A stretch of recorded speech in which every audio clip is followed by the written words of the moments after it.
Hello everyone, welcome back. तो कल हम निफ्टी को एक्सपायरी के टाइम पर कैसे ट्रेड कर सकते हैं वो देख लेते हैं। आप यहाँ पे देखोगे कि ये मैंने एक पर्पल जोन बना रखा है जो कि हमारा एक क्रूशल जोन की तरह, रेजिस्टेंस की तरह काम करेगा। यहाँ पर ये पर्पल जोन, ठीक है। और सपोर्ट के लिए जो है हमारे पास 634 का लेवल है सपोर्ट के तौर पे। और जो जहाँ पर निफ्टी ने ये जो क्लोजिंग दी है जो कि 669 के आसपास दी है, वो भी हमारा क्रूशल सपोर्ट जोन के पास ही दी है।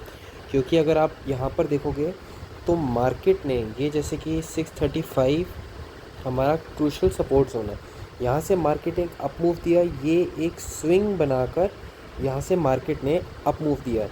तो इट मीन्स कि यहाँ पर एक कोई बायर बैठा हुआ है, ठीक है।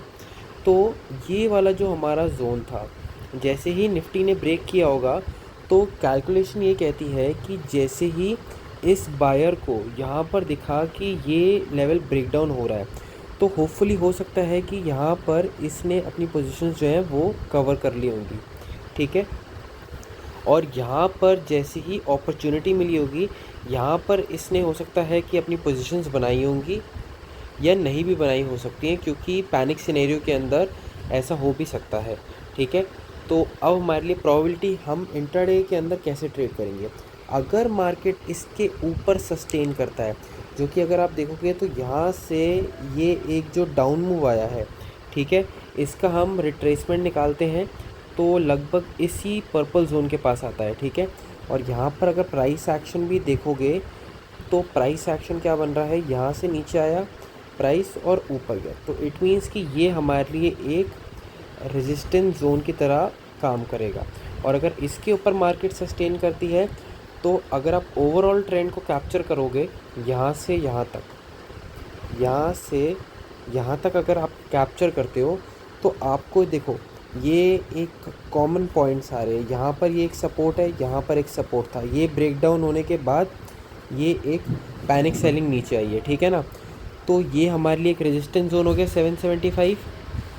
और अगर यहाँ से यहाँ तक हम जो कैप्चर कर रहे हैं ये ट्रेंड को, इसका 61.8% भी यहाँ पर आ रहा है।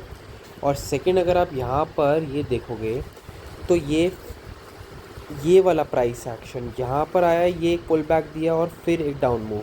और अगर इसका ये हम 50% देखें तो इट मीन्स कि 750 और 775 ये हमारे लिए क्रूशल जोन्स होंगे। यहाँ पर अगर कोई हमें बेरिश प्राइस एक्शन दिखता है तो हम छोटा सा एसएल लेकर, हम जो ट्रेड है वो 1:1.5 से लेकर 2 तक के रेशियो के लिए हम, अगर यहाँ पर कोई बेरिश प्राइस एक्शन दिखेगा तो हम 750 है तो 720 से लेकर 710 तक का हमारा टारगेट बन सकता है। और हार्डली हम 765 या 770 तक का एसएल ले सकते हैं, ठीक है। और वही सेम सिनेरियो क्या होएगा अगर 61.8% के पास अगर हमें कोई बेरिश प्राइस एक्शन दिखता है तो, ठीक है।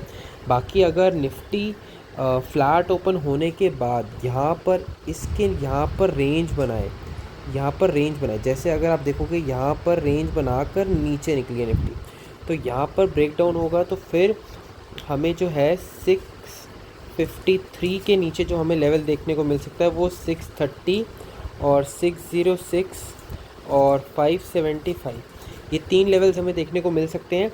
और अगर अपसाइड पे देखें तो बेसिकली मैं 775 के ऊपर एक्सपेक्ट नहीं करूँगा मूव को, बट अगर इन केस कोई मूव आता है तो वो मैं एक्सपेक्ट करूँगा 809 तक का एट दी मैक्सिमम। और डाउन साइड के लिए मैंने आपको लेवल्स बता दिए हैं, 575, 606, 629 और एट लास्ट 539, ठीक है। ये हमारे लिए लेवल्स हैं डाउन साइड के लिए। और ये जो हमारे लिए जो लेवल्स जो अप साइड के लिए हैं वो ये सारे लेवल्स हैं। तो बस आज के लिए इतना ही। Please do like, share and subscribe. Thank you.